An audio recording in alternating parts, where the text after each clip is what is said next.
Nigerians in Diaspora Commission says it is ready for a landmark Diaspora Economic Conference in Toronto, Canada. The Chairman CEO, Nigerians in Diaspora Commission, Honorable Abike Diaspora, announced this at a maiden press conference in Abuja. We will bring to you details of the proceedings of the press conference shortly. We also have our complimentary segment, our food corner, as well as our Diaspora of the Moment. This is your favorite show, The Diaspora. I'm Juliana Vincent Chekubu, your anchor. Please stay.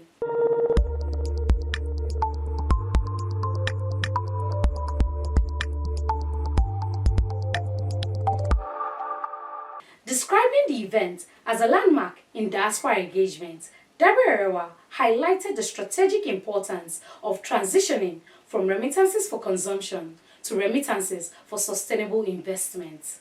She noted that Nigerians abroad contribute over $20 billion annually to the national economy, and NIDEC 2026 is designed to channel these resources and expertise into practical nation-building initiatives. It is my pleasure and sense of national pride that I announced a landmark event in the history of our diaspora engagement and strategy. For years, we've been talking about remittances. Oh, they sent $20 billion from the diaspora, which has greatly impacted our national economy. However, our mission at NIDCOM has always been to move beyond remittances for consumption and transition into remittances for investment. The Nigeria Diaspora Economic Conference 2026, which will take place in the vibrant city of Toronto, Greater Toronto area, Canada, from August 13th to 16th, 2026 at the Apollo Convention Center in Canada. The NIDCOM boss emphasized that the conference is designed to deliver measurable outcomes through B2B matchmaking and the signing of Memorandum of Understanding to facilitate job creation, technology transfer, and sustainable development. So what's our focus and objective? NIDEC 2026 is not just a talk shop. It is a structured, outcome-driven marketplace. We are focusing on high-impact sectors that are the engines of Nigeria's future growth. Fintech, ICT, and digital innovation, food, agriculture, and agro-processing, mining, renewable energy and infrastructure, healthcare and pharmaceuticals, real estate and public infrastructure, banking, capital market, and asset management. We'll also be looking into some areas in education where we can have partnership, exchange programs between universities abroad and our home in Nigeria. So our objective is simply to facilitate direct partnerships, B2B matchmaking, and the signing of Memoranda of Understanding that translates into jobs, technology transfer, and sustainable development by our diaspora to Nigeria. The event being organized in collaboration with the Nigerian High Commission in Ottawa and the Canadian High Commission in Abuja, as well as Nigerian entrepreneurs in Canada, promises the best of the best for Nigeria and for Canada. So why Canada and why now? Well, Canada is home to one of the most professional, high-achieving, and patriotic segments of the Nigerian diaspora. From the medical hubs of Calgary, to the tech corridors of Toronto, to Waterloo, to Montreal, Ottawa, everywhere in Canada, Nigerians are leading innovations gradually. So under the theme, Invest Nigeria, Thrive Abroad, this one-of-its-kind conference will serve as the definitive bridge connecting those global leaders to investment-ready opportunities back home.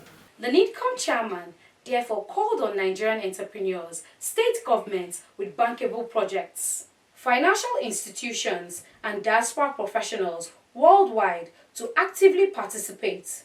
She noted that the platform will enable stakeholders to shape policy, secure capital, and contribute meaningfully to national development. To support participation, arrangements are underway with the Canadian government to introduce a specialized event code RRRC process for streamlined visa facilitation, and a dedicated registration portal for delegates will be launched shortly. It is unique in its scale because, one, we are collaborating with the Nigerian High Commission in Canada, the Canadian High Commission in Nigeria, and the government of Ontario in Canada to ensure a seamless experience for all participants. Furthermore, we are very excited to announce that NIDEC 2026 will coincide with a week-long celebration of Nigerian excellence, including the flavors of Nigeria Festival and a historic collaboration with the creative sector that will culminate in award ceremony and musical shows, which will be hosted in Canada. All this for the first time.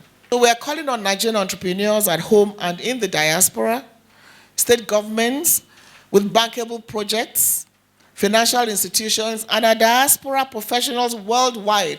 And note we say worldwide. Canada is the base, but everybody all over the world will be gathering there to prepare for this summit.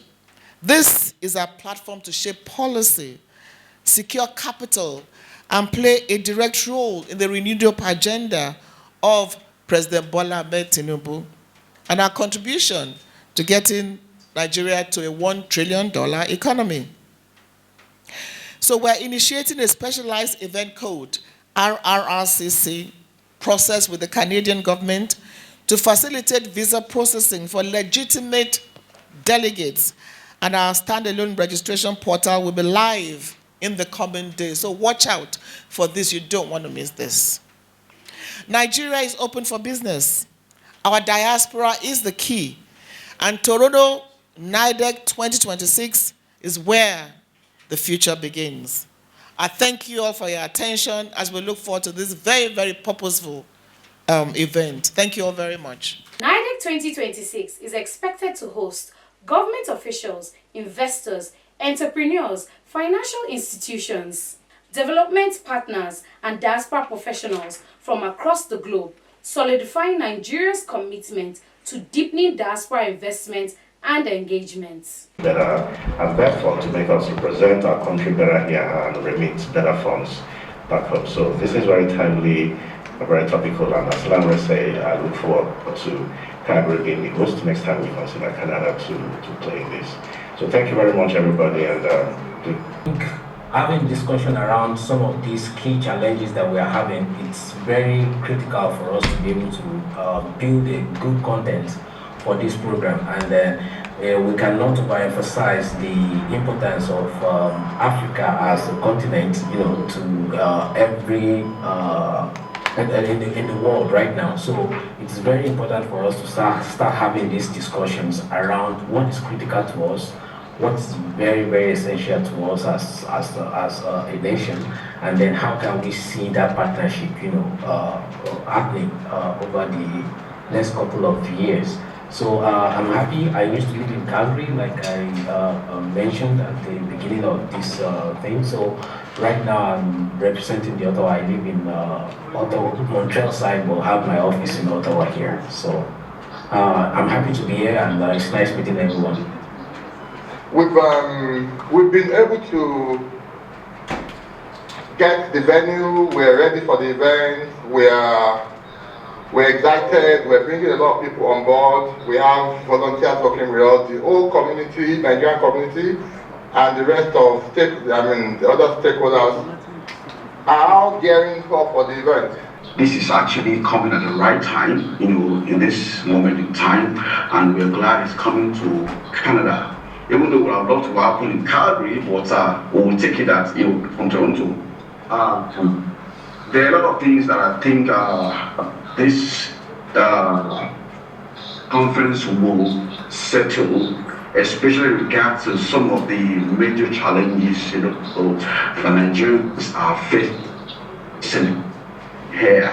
I was having a discussion with Professor Nzum Wajuku regarding some of the challenges that African, especially Nigerian businesses in the agric and food businesses are facing, and this has become a major issue that in terms of bringing in Nigerian products to Canada. This is faced so many challenges, of which I'm living, witness to it, because myself and my wife, we also own an African supermarket here in Calgary, and we've gone our own share of challenges in terms of bringing in Nigerian product, because there's a great demand for Nigerian products, food, here, food products here, and we do our best to ensure that we are a good representative of Nigerian culture, where we find ourselves, and we try to be a good ambassador of the Nigeria as a whole. Because the belief for us is that the representation of Nigeria is each one of us. And a lot of people will not be to Nigeria. A lot of people might not have met any Nigerian, but they will have an idea of who we are through each one of us. So I'm also a member. I'm a member of the venue and logistics committee of this event, and I'm also part of the private. Trying to remember the full name now, and government relations. What more do I need to say? Thank you very much. I would like to use this medium to thank everyone for taking this opportunity to witness this press conference, which has just taken place. As you are all aware, the essence is to generate the necessary interest and also publicity, and then also make Nigerians all over the world aware of the essence and the importance of this conference. So with these few remarks, I would like to extend our sincere appreciation for taking the time to be with us. Let's take a short break. The Diaspora continues shortly. Nigeria is a we carry our roots wherever we roam. Our culture and pride forever our home. Nigerians in diaspora, we're strong and but bold. Our spirit unbroken, our hearts made of gold. We rise above borders, our love for Nigeria stays in our hearts, our homeland, every single day. From America to Europe.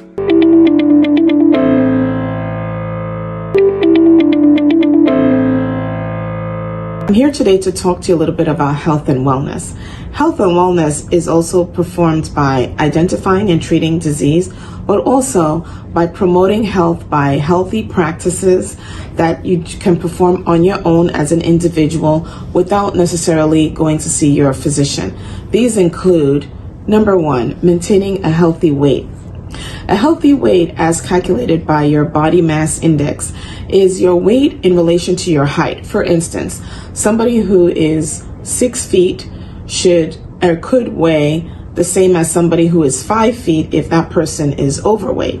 So for every weight, there's an expectation where your weight should be that is a healthy calculated weight. And this is determined by the chart, which also could be determined by an app. A healthy weight is usually a body mass index under 30. Between 26 and 29 is ideal. And as you go further along the chart, you're noted to be overweight, obese, and or at a higher spectrum of abnormal. It's important to be able to maintain your body mass index right at a healthy weight and also not be at a lower weight, which is also not noted to be healthy. To do this, it's important, number two, to maintain a healthy diet. It's important to understand that your diet is made up of different types of food, including carbohydrates, proteins, and fats. And to be able to have a healthy diet, it's important to balance the different kinds of foods in proportion. For instance, don't have a food that is heavy on carbohydrates, such as rice, cassava, yam flour, swallowed food, fufu, semovita. Instead, try and balance that out with a heavier portion of protein, such as fish, beans, lentils, all different kinds of beans, meats, but meat in moderation, because these are less likely to be associated with you gaining weight. Vegetables are also a great source of micronutrients and are very healthy to consume. They contain beta-carotenes and a lot of antioxidants that are healthy. Green leafy vegetables, such as spinach, ugu, broccoli, asparagus, also pumpkin leaves, all sorts of naturally occurring green vegetables are very healthy for one, including also fruits that are very easily available and so wonderfully nutritious and taste very well for people to be able to have these nutrients for a healthy diet. It's important to have portions, so for whatever you eat, do it in moderation, not a large amount of anything, but limiting your intake to be able to control weight gain. The other thing that would be very helpful, in addition to these two things, are being active. Daily exercise has been associated with healthier life outcomes. So be active, choose a sport or a regular activity. For those who may be limited, even walking for 20-30 minutes a day is very helpful to maintain a healthy outlook and lifestyle. Don't sit all day if you have a sitting job. You could get up and walk throughout the day to be able to add to your physical activity, and dedicate at least half an hour each day to be able to be active and maintain an elevated heart rate that would help boost your metabolism. Limiting alcoholic beverages is also very important in being able to maintain a healthy diet and limit the effects of alcohol, which, if used excessively, could be associated with a milieu of things, including hypertension, liver disease, adverse effects for different conditions, including problems with the heart, liver, cardiovascular disease, and so have you. Up next is our food corner with Barbara Bisong. Babs, today's dish looks good and appetizing. Talk to us.